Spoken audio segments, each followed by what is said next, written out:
section 5.2. I think this might be the most awkward title name of the whole book. Trigonometric function of acute angles. Doesn't sound right to me. I don't know if that's an error or I'm just not grasping it. But anyway, there you go. We're going to be talking about acute angles. Good news, lots of the stuff we're doing today is review again, just like last video.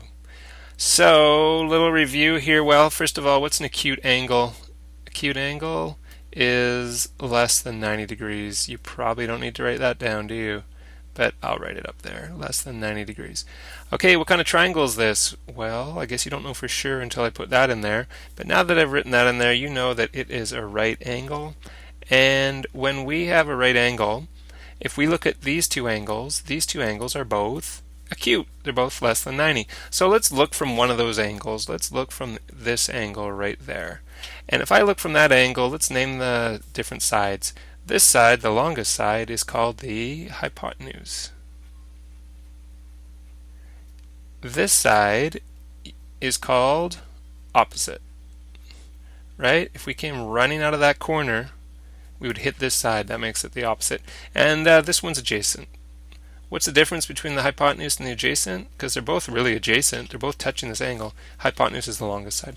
All right, definitely review for you. Remember, if we looked at a different acute angle, if we looked at this angle up here, the hypotenuse would stay the same, but adjacent would now be the opposite side, and the opposite would now be the adjacent side. So the hypotenuse stays the same, but the other two sides depend on which angle you're looking from.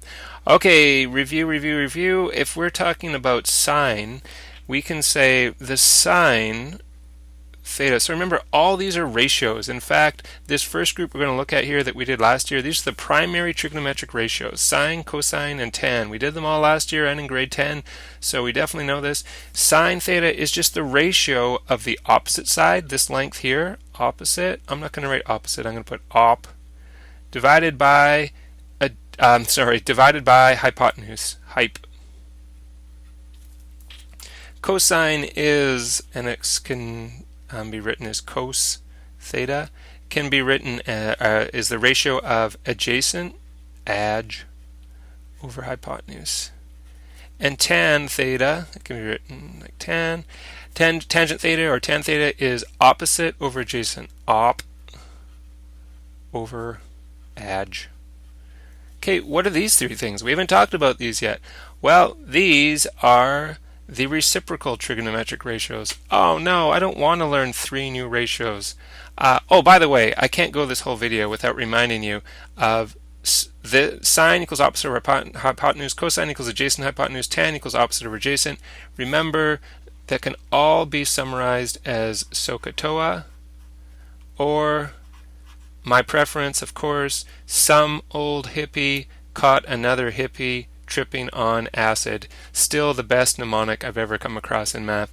Alright, so we have to learn 3 more ratios. I don't want to learn 3 more ratios. I'm lazy, blah, blah, blah. Guess what? It's really not a big deal because they're called reciprocal ratios. All these are the reciprocals of these ratios. Sine goes with cosecant. And cosecant can be written CSC. So cosecant of theta is just not opposite over hypotenuse, but hypotenuse over opposite. Secant goes with cosine. Secant theta, SEC theta, equals not adjacent over hypotenuse, but hypotenuse over adjacent. And cotangent goes with tangent. Cot theta, not opposite over adjacent, but adjacent over hypotenuse. So really, it's not much of a headache to get these. I guess the hardest thing is to figure out which ones match up. Well, come on, tangent and cotangent, you know these ones are going to match up. So you're left with trying to memorize which one of these goes with which one of these. 2 ways to memorize it. One is that the S's don't go together and the C's don't go together. That's how I kind of think of it. I think of it, it's not as nice as I'd like. I'd love it if the cosine went with the cosecant and the secant with the sine, because then the S's would go together and the cosines would go together. Another way you can think of it is each one of the pairs, like this is a pair here, this is a pair here, and this is a pair here. Each one of the pairs has one co. This is a cosecant, this is a cosine, and this is a cotangent. If you erroneously, love that word, if you erroneously put cosecant here, you'd have cosine and cosecant. No, each one of the pairs has one co. ratio in it. Okay, now why have I drawn this up here? Because there's another way to think of these and use these ratios. If we had an angle in standard position, so remember standard position from last day, that's vertex at the origin, right? There's the vertex. The initial side is along the positive x-axis, and the terminal side is anywhere you want. I'll put it up here. If we were to pick a point on this terminal side, let's put it right there, call the point P, and what are the coordinates of that point? Well, we don't know, so we'll call the coordinates x and y. Now, we can draw a little right triangle. If we go straight down from that point, we now have a right triangle here.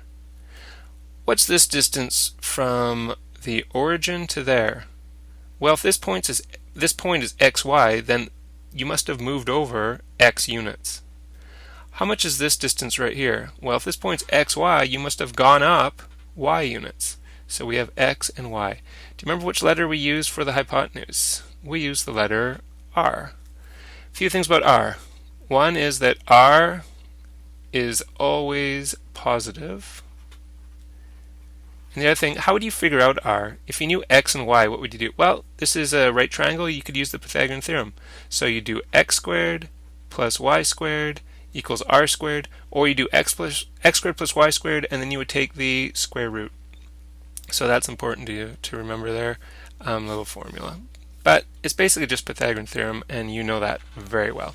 Okay, so now we're going to do these same ratios, but we're going to look at this acute little triangle right here. So sine theta, again, theta is this little one right there. Sine theta, well, we just learned here it's opposite and hypotenuse, so opposite is y, hypotenuse is r, so it's y over r. And then cosecant theta is the reciprocal, so it's r over y. Cosine theta, that would be adjacent, which is x over r, the hypotenuse, so it's x over r.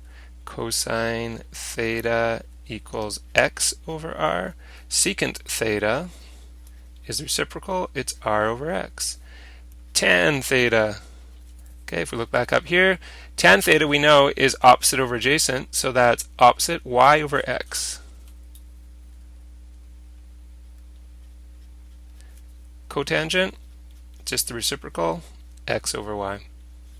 Okay, determining the signs. Again, we did this last year. We had the lovely A, S, T, C.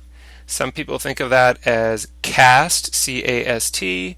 A lot of people use all students take calculus, but of course, remember what we love, and it really is appropriate for our school. Angry Serbians take creatine. I mean, come on. This is the video of great mnemonics. This is just a wonderful mnemonic as well. So what are these letters standing for? The A actually is used to help us remember the word all, because all of these ratios, all 6 of those ratios up there, they're all positive in that quadrant right there. Remember, this is quadrant 1, 2, 3, 4. S, the S stands for sine. Sine is positive. T stood for tan. Tan is positive. And C stood for cos. Cos is positive. Cosine. Now, we haven't dealt with these ones here. But if you think of it, if sine is positive and you take the reciprocal, what do you know that the cosecant is? If you take the reciprocal of a positive number like 5, what's the reciprocal? 1 over 5. When you take the reciprocal of anything, does it ever change the sign? No, never. So if sine is positive, then cosecant must also be positive. Those are the 2 that are positive in this quadrant. All the other 4 are negative. If tan is positive in this quadrant, what else is positive? The reciprocal one, cotan. So cotan is positive, the other 4 are negative. In this one, if cosine is positive, the reciprocal, which is secant, is also positive. All the other 4 are negative. In this one, all 6 of them are positive, none of them are negative. Okay, I'm not going to write down all the negative ones, but you got all the positives. The other ones are all negative. Okay, so that's very useful to know. Now we've got some questions. Just before we do the questions, let me just remind you that you need to recall the bow tie angles, because what you're going to deal with in all these things are little right triangles in this first quadrant here, our right triangle looked like that. We already dealt with that one a little bit. In this second quadrant, it would look like this. In the third quadrant, it would look something like this. And the fourth quadrant would look something like that. And you end up with a beautiful bow tie, right? Love it. So don't be doing something like, don't even draw this because this is so wrong. Don't be doing something like, okay, the terminal arm goes like this, so then I'll draw this triangle. No, that's not a bow tie, right? You can't make a bow tie like that. So it always goes from the terminal point straight down, terminal point straight down, terminal point straight up, terminal point straight up. Always go to the x-axis, never go to the y-axis when you're making these little right triangles. Hopefully you remember that. We've also talked about that last year. Okay. Determine tan theta if secant theta equals negative 2 over root 3. So the first thing we need to think about, need these again. I think it is very helpful to draw these little things, by the way. If secant is negative, well, where is secant negative? In the same places where cosine is negative, right? You got to remember, there's kind of pairs here. Secant kind of pairs up with cosine. It's the reciprocal of cosine. By the way, why don't we do this right now? If secant theta is negative 2 over root 3, then what's cosine theta? It's negative root 3 over 2. I actually find it's quite helpful to do that. Now, where is cosine and secant negative? Remember, all Serbians take creatine. It's negative here. Sorry, it's negative here. And it's negative here. They're all positive here, and cosine's positive here. So it's either in, if secant's negative, it's either in quadrant 2, so it's like this, or it's in quadrant 3. Okay, either way you get a little right angle.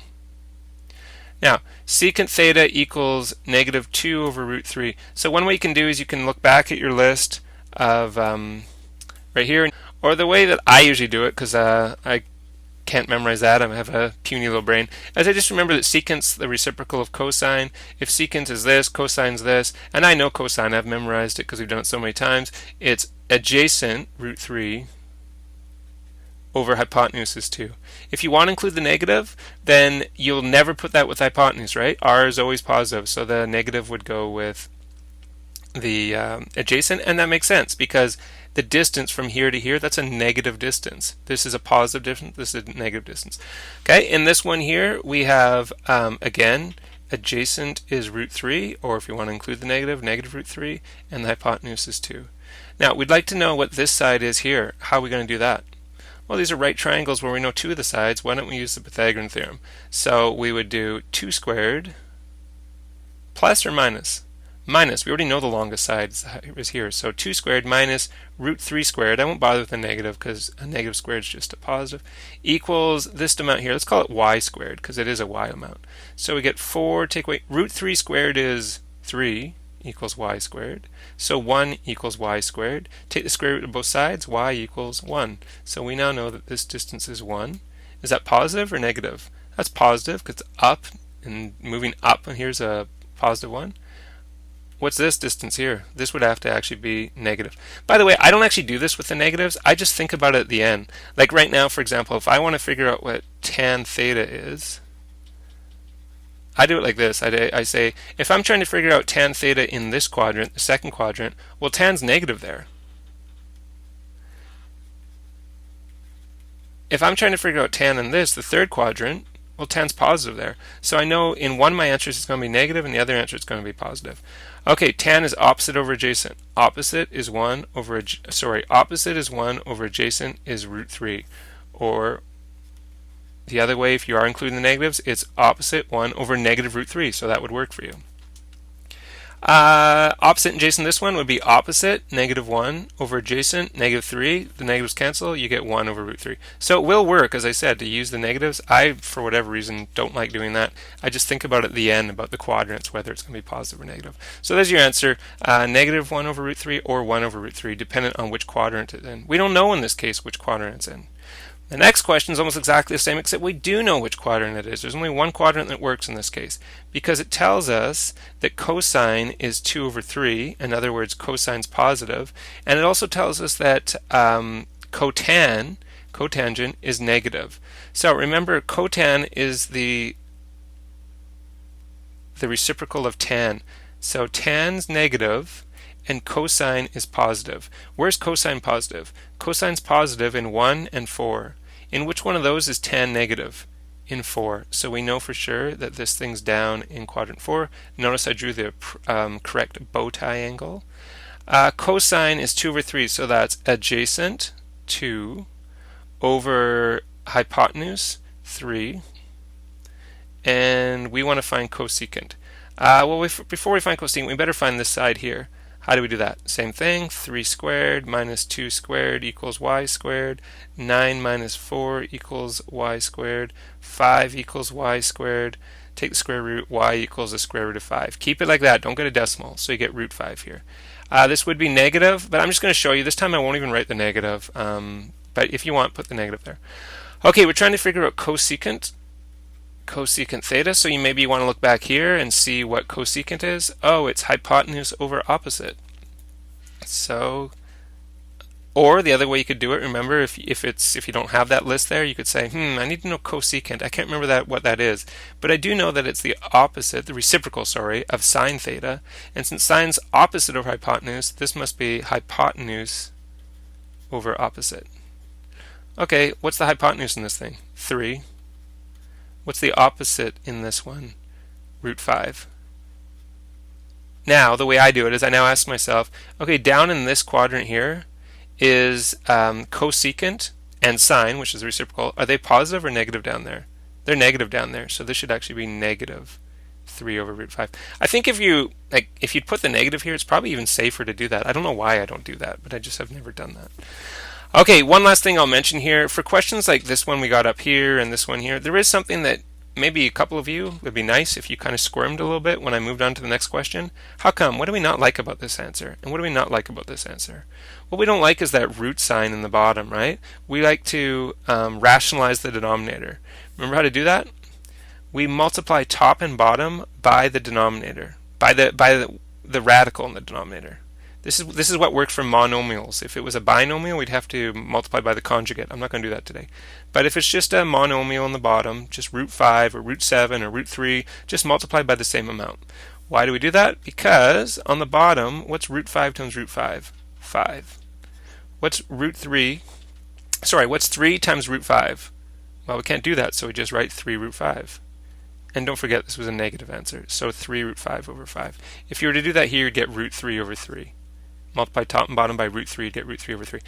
Now, in the back of the book, this is one thing I can understand about your workbook. They'll do 90% of the questions where they don't rationalize the denominator, and then just in a couple they'll rationalize the denominator. So when you're checking your answers, if you're like, what? I don't understand why I'm getting this one wrong, it's probably a rationalizing the denominator step. You know what? I think we should just get in the habit of always rationalizing the denominator. I think it might be the safest thing to do. For the most part, we do want you to rationalize the denominator. Okay. Given the point negative 3, 2, so let's draw another one of our coordinate planes here.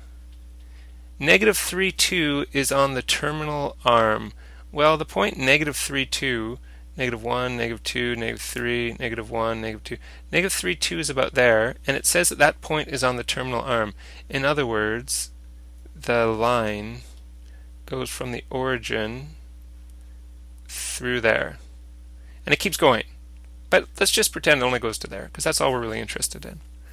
So if that's the case, we can draw our little right triangle, go straight up to the x-axis. And remember, this point here is negative 3, 2. So how much is this amount right here? 3 or negative 3. I'll do this one with negatives. How much is this amount? 2 or negative 2. And we have to find all 6 trigonometric ratios. Wow, just let me write them here. Sine theta equals, cosine theta equals, tan theta equals, cosecant theta equals, secant theta equals, and cotan theta equals. Okay, before we can figure it out, we have to figure out this side here. This is r. R is always positive, remember? So, how much is that? Well, we got to use Pythagoras again. But this time we need to know the longest side. So we'll do negative 3, or just 3 squared, plus negative 2, or just 2 squared. Remember, adding, because we want a bigger side, equals r squared. 9 plus 4 equals r squared. 13 equals r squared. Oh, r equals root 13.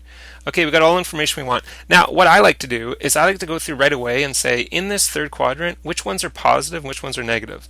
Well, the only ones that are positive in this quadrant are tan and its reciprocal, which is cotan. So I know all the other ones have to be negative.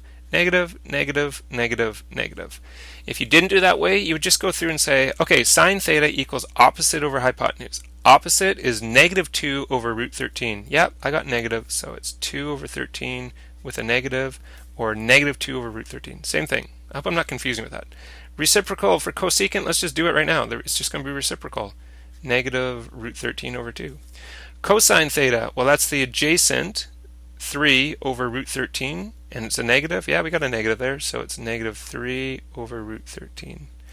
Reciprocal is just negative root 13 over 3. Tan would be opposite over adjacent. Negative 2 over negative 3, which is positive 2 over 3. Yep, see, there's no negative there. 2 over 3. Cotan is just the reciprocal, 3 over 2. All right, determine sine theta and cosine theta. We only have to figure out 2 this time. If theta is an angle in standard position whose terminal side is the graph 3x minus 2y equals 0 and x is less than or equal to y. Or x is less than or equal to 0. Okay, I haven't done something like this before, but it's not too bad. What you're going to do is you're going to graph this line right here. Right, that's a line. So we're going to graph that. To graph that, I think the easiest thing to do might be to switch it into to slope-intercept form. So isolate the y. So why don't we move the 2y's over, the negative 2y, so it's going to get, you're going to get 3x equals positive 2y, and then divide both sides by 2. So you get y equals 3 over 2x. What's the y-intercept? I don't see anything here, so the y-intercept is 0. What's the slope? 3 over 2. So you're going to go up 3, 1, 2, 3, and over 2, 1, 2, and you get a line there. So you're going to go like this. But look, it says we're only interested in drawing the graph when x is less than 0. All this part of the graph up here, x is greater than 0. We only want to draw the part of the graph where x is less than 0. So let's not worry about all this. Let's do, instead of going up 3 over 2 to the right, what could I also do? I could go down 3 and left 2. Right? And if I go down 3, left 2, this is a point that the graph goes through. So this line goes through this point, up through the origin, and it keeps going, but we're not interested in those points. We're only interested in less than or equal to 0. Now, it keeps going down this way as well, but once we found one of the points, that's great. We're ready to finish this question now, because we can make our little right angle triangle. We know this point right here. Remember we said we went down 3, so this was negative 3. And we went left 2, so this amount here is negative 2. And what we have to figure out is what sine and cos. Well, to get sine and cos, we've got to get r. So we got to do 3 squared plus 2 squared equals r squared. 9 plus 4 equals r squared. Whoa, so it's just like the last one. R equals root 13. So this is root 13. So sine theta and cosine theta. In the third quadrant, they should both be negative. Hope they are. Let's see if I use the negatives here. Sine theta would be opposite, negative 3 over root 13. Yep, that's negative. And cos theta would be adjacent, negative 2 over root 13. Yeah, that's negative 2, so that worked. Last question. Determine the coordinate of the point 6 units from the origin in quadrant 4 and cotan theta equals negative 4 over 5. All right. Here we go. So we're in quadrant 4. And so let's just draw one of the bow tie angles in quadrant 4, right angle. This, as always, I haven't been drawing that, but it's always the angle in there, right? The cotan is negative 4 over 5, or from my puny brain, what I think to myself is that means tan is negative 5 over 4. So tan is opposite 5 over 4. Which one of those is negative? Can't be both, otherwise this would be positive. It's this one because that's moving down, so this is negative 5. Or if you don't want to put the negative like me, then just don't do it. Okay, we better figure out this one. We always have to figure out that r value, so that's going to be 4 squared plus negative 5, or just 5 squared equals r squared. So 16 plus 25 equals r squared. 41 equals r squared. R equals the square root of 41. Okay, what are they asking us here? They're saying determine the coordinate of the point that's 6 units from the origin. How far is this point from the origin? It's not 6 units, it's only root 41 units. Actually, that's a little more than 6, isn't it? That's 6 point something. We want to know the coordinate of the point on this line that's only 6, so that might be somewhere around here. We got to figure out what coordinate that is there. How are we going to do that? Well, what we do is we draw the same sort of thing. We think to ourselves, we want to know, right angle, we want to know if this was 6 right here, what would be that point right there? And we don't know what this is and we don't know what that is. But this has the same angle. It's a similar triangle. So if we have a similar triangle, this is way back, we did this before, but you can use proportions to solve this. So for example, you could say the x value of this triangle, 4, divided by the hypotenuse, 41, has to be equal to the x value of this triangle, because they're similar triangles, divided by the hypotenuse of this triangle, which is 6. If you solve that, you'll get the answer. Now, how would you solve that? I would use cross-multiplying. Multiply the two you know, 4 times 6. That gives you 24. And then divide by the one you don't know, root 41. Okay, so we figured out the x. Now let's figure out the y. So we're going to compare this 5 to 41, or negative 5 to 41, I guess negative, equals y over 6.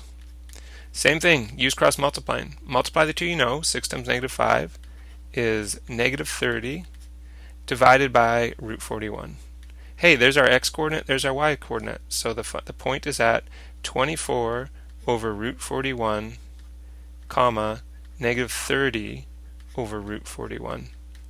That point, which would end up being right there, around there, is exactly 6 away from the origin, whereas this point is 6.2 or something, whatever root 41 is equal to. Okay, so you're going to use proportions and similar triangles to solve a question like that. Now, hopefully one or two of you are screaming, you liar, you said you were going to rationalize your denominators.